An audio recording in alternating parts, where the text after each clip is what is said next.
So working through caregiver guilt and being a caregiver or a care partner, right, with our loved ones, there are so many emotions that come along with it. Good emotions, but also some more negative emotions.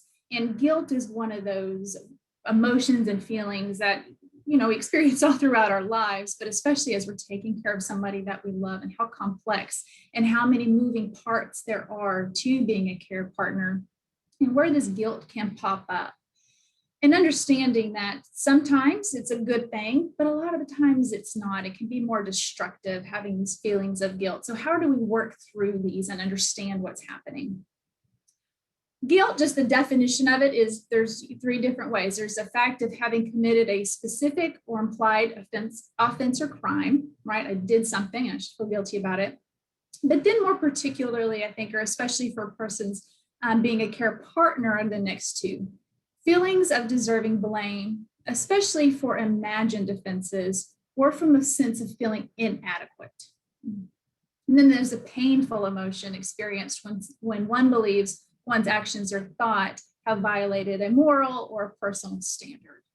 I think those two are more what we're dealing with when we're talking about caregiving for somebody or providing care, being that partner with somebody that we love, because it is hard. And a lot of us are, we have to learn as we go. And it is so complex. We'll never know everything, right? And so what happens with this guilt? So guilt comes from several different ways. It's from wrongdoings, something I did do or something I didn't do, whether it was intentional or unintentional. We'll break that down a little bit more here in a second. But there's also a lot of self-inflicted guilt. This is from our thoughts and our feelings that because of something I might have done or didn't do. They can be unrealistic and unfair, these expectations that we put on ourselves. And then it can come from guilt trippers, those people that can cause us guilt too. And we'll talk a little bit about that.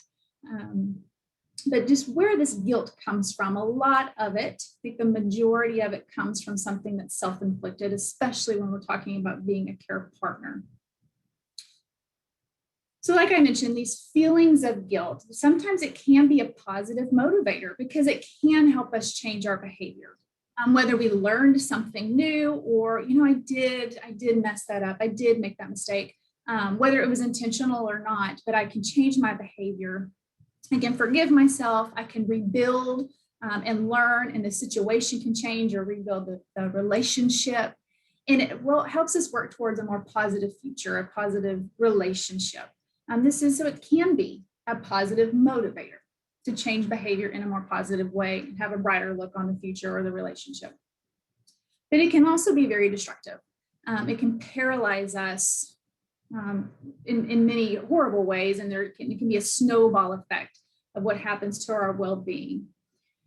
And there's a disproportionate guilt. So there's this false sense of feeling that we are in control of everything. We have more power than we really do. And I think guilt does that a lot to us. We'll talk more about what that means here in a second. But it can paralyze us because it puts unrealistic expectations on ourselves. So it increases the stress that we already have, which can increase the feelings of depression and increase the feelings of inadequacy. And like I said, it's just a snowball effect if we aren't really working through what this guilt, these emotions are doing, and if it's a real emotion or if it's not. So some common things that caregivers can feel guilty about are care partners. So we can feel guilty about what we are doing, and this can come from I'm feeling guilty because I did use overnight respite when I should be able to do it myself. I feel guilty because I rushed them through a meal. I feel guilty because we're trying a new medication to see if it helps with this particular behavior, this particular ailment they're having, and there's side effects of the medication. I feel guilty about the things I'm doing that I think are going to be helpful. There's also this feelings of guilt for what we're not doing. And this is, I should have been doing more. I could have done more. I could have been visiting every day. I should have had more activities for them. I should just be doing more for them. Providing healthier meals. We should be exercising every day. These things that we think that we should be doing, right? And then there's I said the wrong thing again. I said that word, remember. again, right? Or I did the wrong thing again. So that feelings of not giving us ourselves enough grace and mercy. And then, of course, we lost our patients, whether it was a one-time kind of thing or it's I've lost my patients completely, feel guilty about that. And sometimes we can be embarrassed by our loved one, something they do or didn't do, a lot of times in public. And we feel guilty about being embarrassed by our loved one for something that they don't have any control over. And then feeling guilty about those more negative feelings that do come up and that are very common and normal as being a care partner. The feelings of anger, resentment, frustration, maybe even feelings of sometimes this is a burden. Kind of skipping down a little bit, feelings of wanting this to be over for everybody, right? And feeling guilty about those feelings that we have. And then feeling guilty about tricking or lying to him, using those, I'm so sorry, using those therapeutic stories sometimes can make us feel guilty about that. We've manipulated them into something. And then feeling guilty for taking time for yourself. I should, they're the ones that are living with the disease and they're the ones that need help. I should not be selfish and take this time for myself. And we feel bad about that. Mm-hmm. And then, of course, I feel guilty for not spending time with everybody else like I used to. I don't have enough to spend as much time with my spouse, or I don't see my grandkids as much as I used to. And then we have the guilt about that, right? So we're getting these feelings of guilt from all aspects. Mm-hmm. And a lot of this is disproportionate guilt. It's unproductive, it's false, it's unrealistic, and it's irrational. So I mentioned earlier, sometimes guilt gives us a feeling that we have more power than we actually do. But I know that being a care partner does teach us that there are very few things that we have control over. We may not like it, but we do learn that we don't have control over a lot of things. So we do have to be able to take stock and accept that there are things that we can control and there are things that we cannot control. And how do we manage and respond to those things that we cannot control? I listed a few things here. I do have control over my actions, my response, my behaviors, my attitude. I have control over how I use my time. And I have control over the self-care that I give to myself, right?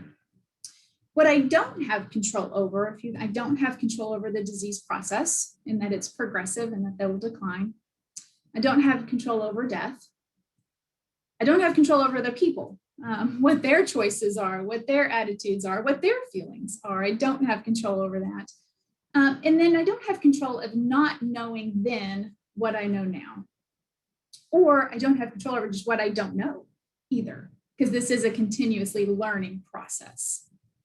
So feeling guilt over the things I don't have control over is disproportionate. That's not rational, right? And it's not productive for you growing as a care partner, but also providing that care for your loved one and your family and support network around you either. So this self-inflicted guilt, this unrealistic, unfair expectations from ourselves, and a lot of it is I'm not being fully knowledgeable about the disease and its progression. But honestly, nobody's completely knowledgeable about the disease and its progression. You should give yourselves a pat on the back right now for attending these programs and reaching out for resources and help. But there's also, there's changing abilities for not only your loved one as the disease changes, makes brain changes, and they change in their abilities, but also you're changing in your abilities too.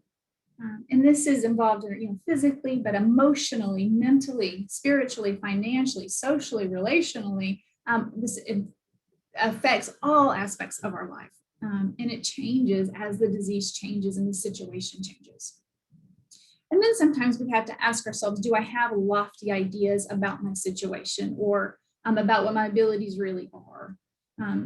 Couple examples here, I can still work full time and be the main caregiver for my husband.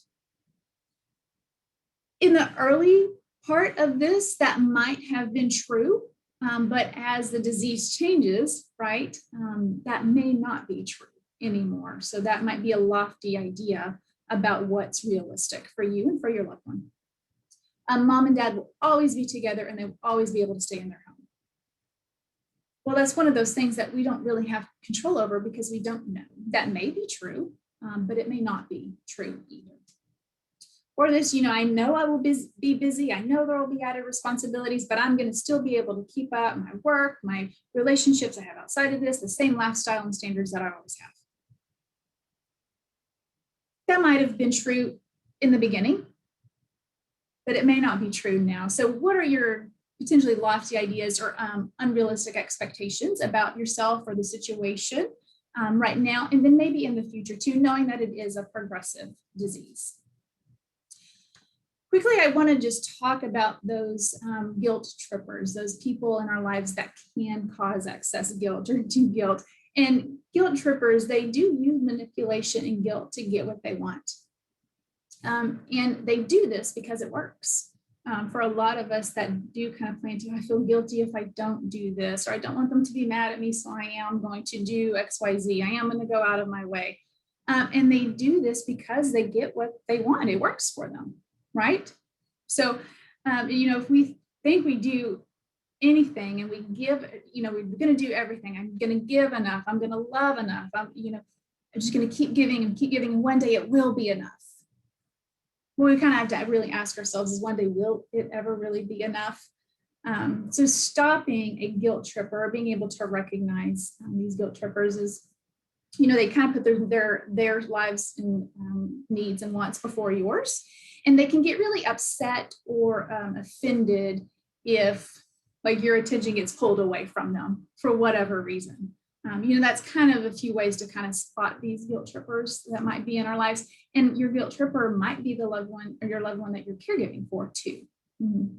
So setting some boundaries there, but being able to recognize this and to stop this cycle for this, right, is to say, I don't like the way that this is making me feel, and I'm not going to let this be done to me anymore. So you can do that and stand up for yourself. Be assertive in a respectful manner, or you can keep going. You can keep giving, keep trying to do everything. Keep trying to, one day it's going to be enough. I'm going to love enough. And you can keep going and going and going until there is no more of yourself to give. And that happens a lot. I'm guilty of it myself, right? So just being able to spot them as we're working through these difficult feelings of guilt. And also being aware that perfection is not real. You're not ever going to be able to be everything for everyone or to be everything for just one person. That's not realistic. So Dr. Barry Jacobs, he is, I know he's a columnist for the AARP and he's written several books, but one of his things is guilt is part of who we are as caregivers. There will always be a difference between what we are truly able to do and what we think we should be doing, which this causes guilt. Or to accept the fact that it's not realistic to do everything. And this will start to help reduce the feelings of guilt. And it's just looking at the situation with the truth and the facts of what's really happening and what everybody's part is and their abilities or limitations. Are you trying to be everything for everybody or to be everything for that one person?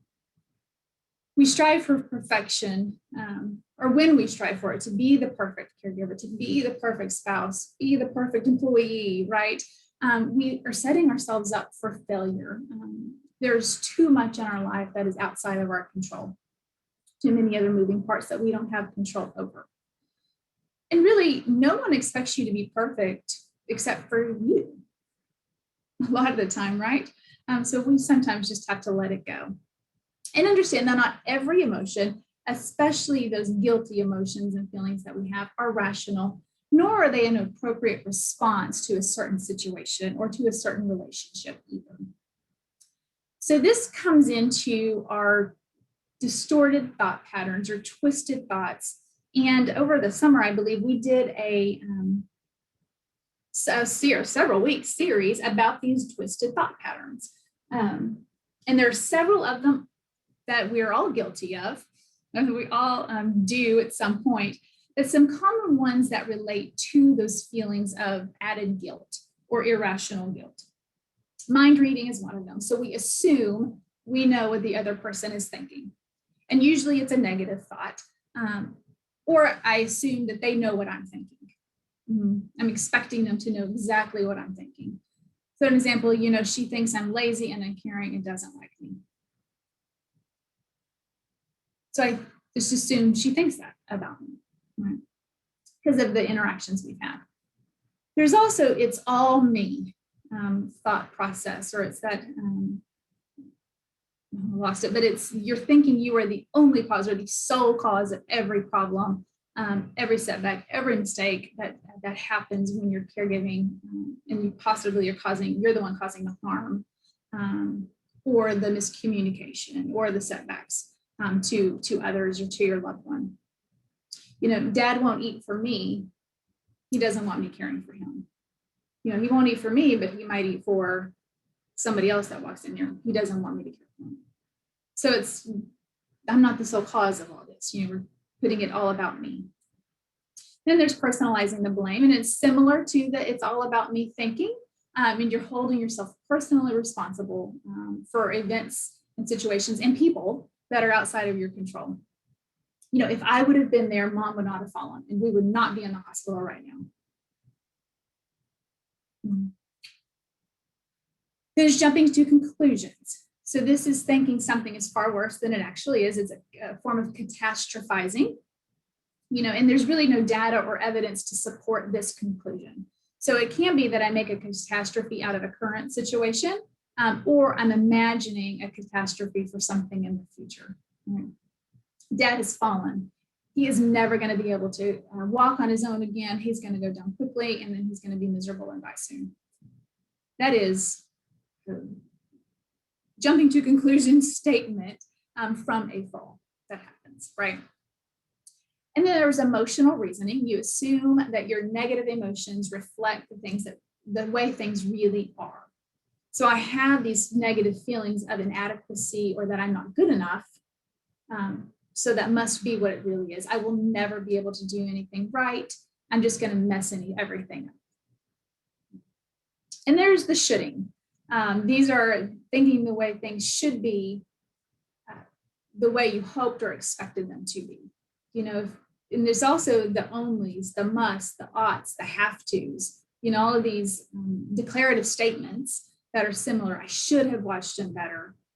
If only I would have been there, right? I mustn't do X, Y, or Z. If I would have only made that appointment sooner. And I put that one there because I used to say that about my mom. If only we would have made that appointment sooner, we might not have lost her when we did. Well, that's not realistic, when you're able to think about it. So taking these twisted forms of thinking and understanding that we can change the way we think. And that's very empowering. And when we change the way we think, it actually changes our emotions and our feelings and our beliefs about ourselves. And when we have different beliefs about ourselves, it changes our actions and behaviors and decisions. So this is a really nice cycle that we want to be in. It can be a positive cycle. It can also be a destructive cycle, right? Depending on what your thoughts are. What do you tell yourself? Because what you tell yourself is going to influence what you feel about yourself. What you feel about yourself is going to influence your beliefs and what your actions and behaviors and decisions are, which then will influence your thoughts, emotions, beliefs, actions. So it is this cycle. So we want to make sure we understand and we're saying those thoughts that are important and that are real, the real practical thoughts. So untwisting these distorted thought patterns, okay? These distorted thought patterns they do lead to increased stress, increased feelings of guilt, shame, just disappointment, and they can be really paralyzing, not only to ourselves, but just to our situation and others around us.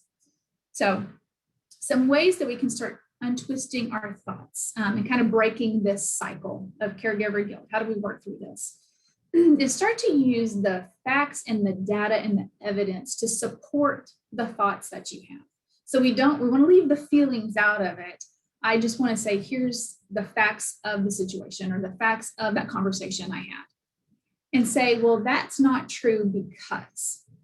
So if I think my sister-in-law thinks I'm lazy and uncaring because she cut me off on a phone call. And she said, I think everybody needs to go visit them every day. Shouldn't be selfish. And I haven't visited them every day. So she must be referring to me and that she thinks I'm uncaring and she doesn't really like me. She's mad at me.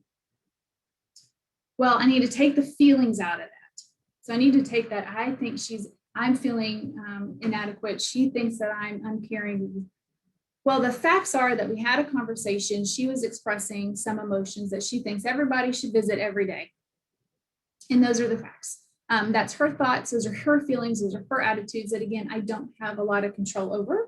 I don't know her everyday situation, and she doesn't know my everyday situation. So if that's not true, the fact that she thinks I'm uncaring is not true, because she never said that. For one thing, I was just projecting those feelings on that. She never said that. And as a matter of fact, she calls to me and talks to me about her feelings, and she thanks me regularly for filling in and helping, being a care partner for our family member. Another way to look at it is just being counterproductive. Can I view this from a different perspective? How is there a more helpful way, a different way, or a better way to view this situation? And sometimes maybe this is asking somebody else, what are your thoughts about that situation? Or what do you think about what this person said or did or didn't do? Seeing it from somebody else's perspective.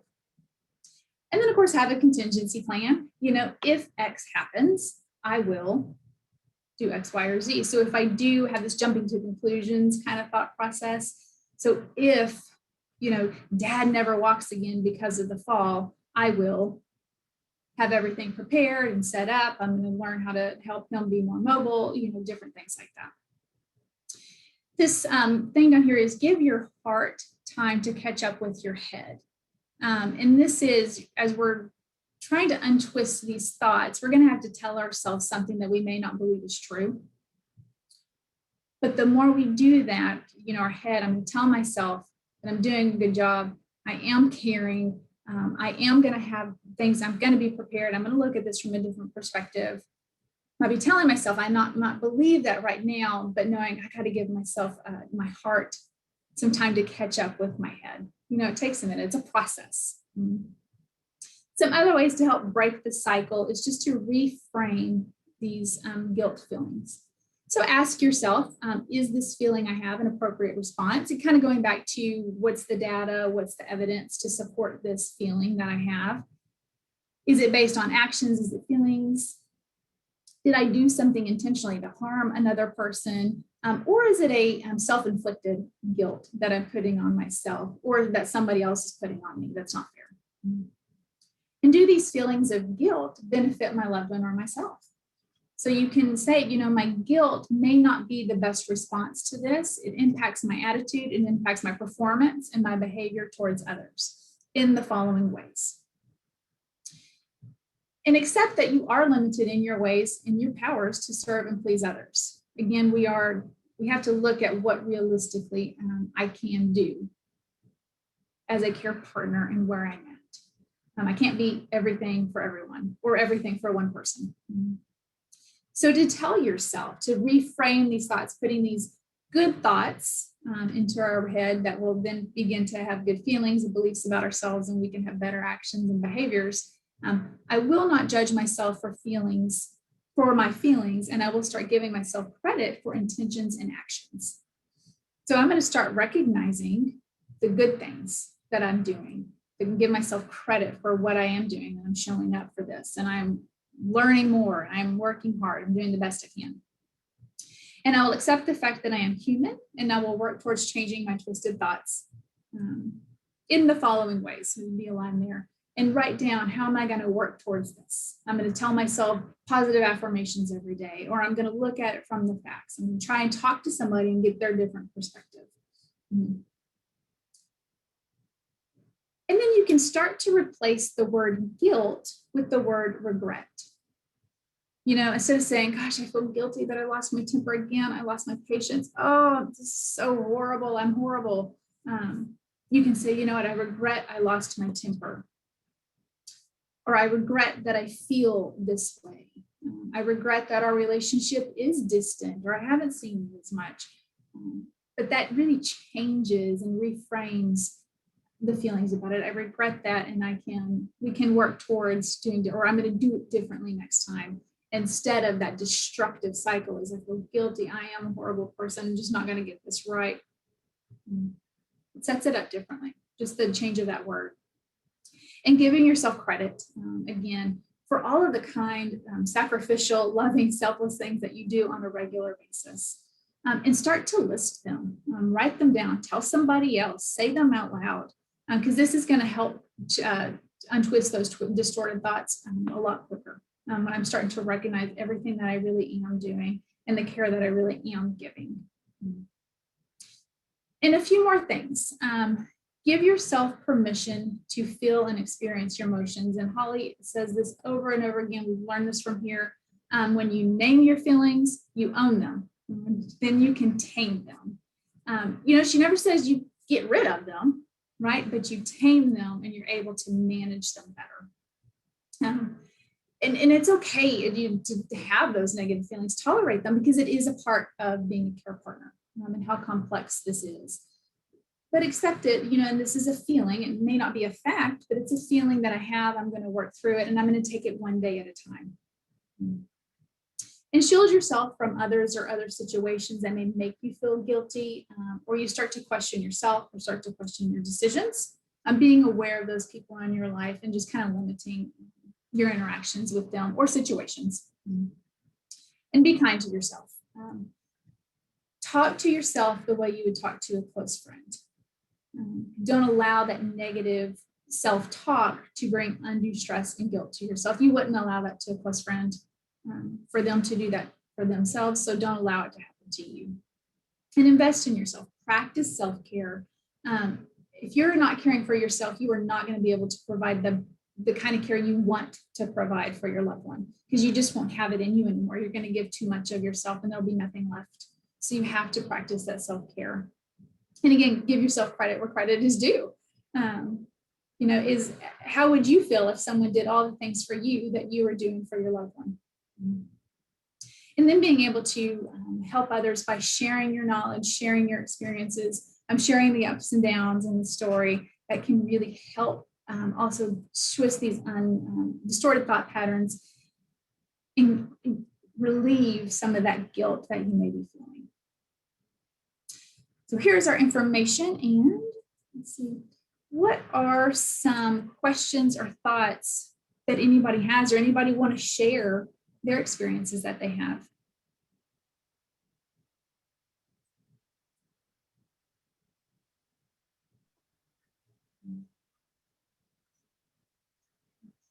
Lisa put in their good statement, give your heart time to catch up with your head. Yeah. Oh, sorry, I didn't mean to interrupt, but I thought I was just saying that was such a powerful statement. We get so busy in some of our activities of caring, and I think sometimes you just need to take the time to let your emotions catch up to, yeah, that was so good. Thank you. Yeah. And also, I didn't want to put another text or chat, but let's see, the point, the slide a couple slides ago about the negative self-talk, and pat yourself on the back on what you do. Like, that is so good. It just kind of lifted my spirits when I saw that. Like, we're so negative on ourselves. And sometimes I think I care a little bit for mostly my dad. My mom's in a nursing home, but I feel like sometimes I'm doing one thing and then, oh yeah, can you get the vitamins? And I thought I've already done 15,000 things and now it's time to do the vitamins. And I thought, just for me personally, it's all good, but look at it. We need to focus on what we just did.